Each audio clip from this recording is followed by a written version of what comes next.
মেয়েকে বিয়ে দিন একটা ভালো পাত্রের সাথে, যে পাত্র নম্র, ভদ্র, 5 ওয়াক্ত নামাজ পড়ে, মানুষের সাথে ব্যবহার ভালো করে। আমরা এমনই পাত্র চাই। কিন্তু কি জানেন, মানুষের সাথে আপনি সারা জীবন দূর থেকে মিশবেন, তার চরিত্র সম্পর্কে বুঝতে পারবেন না। যখন আপনি তার সাথে একসাথে বসবাস করা শুরু করবেন, তখন আপনি জানবেন লোকটি আদৌ ভালো কি মন্দ। পৃথিবীতে সেই মাই অসহায়, যে মায়ের সন্তানটি একজন খারাপ পাত্রের হাতে চলে গেছে। কিন্তু একবার যদি চলে যায়, সেই মায়ের বা কিচ্ছু করার থাকে না। দুনিয়ার সামনে তার মেয়েকে অপমান অপদস্থ করা হলেও সেই মা প্রোটেক্ট করতে পারে না। হ্যাঁ পারে, যদি সে অর্থবিত্ত লোক হয়, তাহলে হয়তো মেয়েকে ছাড়িয়ে নিয়ে অনেক কিছু করে দিতে পারে।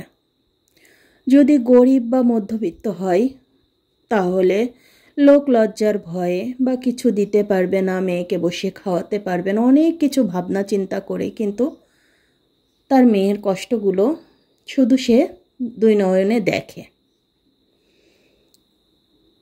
তো আমরা সবাই চাই আমাদের ঘরে যাদের মেয়ে আছে তারা ভালো পরিবারে বিয়ে হোক।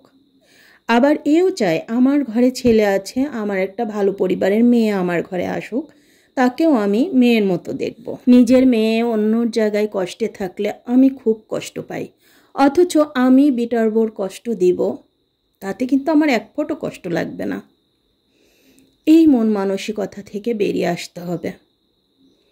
নিজের ছেলের বউ নিজের মেয়ের মতো, নিজের মেয়ে যেরকম সেরকম বউকেও দেখতে হবে, তাহলেই না পরিবারের শান্তি আসবে।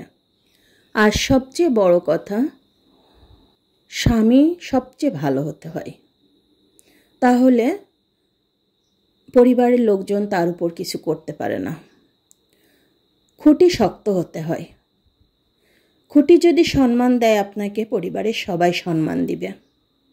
আর সে যদি সম্মান না দেয়, পরিবারের ছোট থেকে বড় সবাই আপনাকে লাথিয়ে নিয়ে বেড়াবে। এই জন্য আল্লাহর কাছে চাইতে হবে, আমার মেয়ে হোক আর পরের মেয়ে হোক, যেন ভালো পাত্রের হাতে পড়ে, যে পাত্র আমার বা অন্যের মেয়েকে খুব ভালোভাবে দেখভাল করতে পারবে, একজন ভালো জীবন সঙ্গিনী হতে পারবে। হোক অর্থ একটু কম হোক, তবু ভালো জীবন সঙ্গিনী যেন হয়, তাকে টেক কেয়ার করে।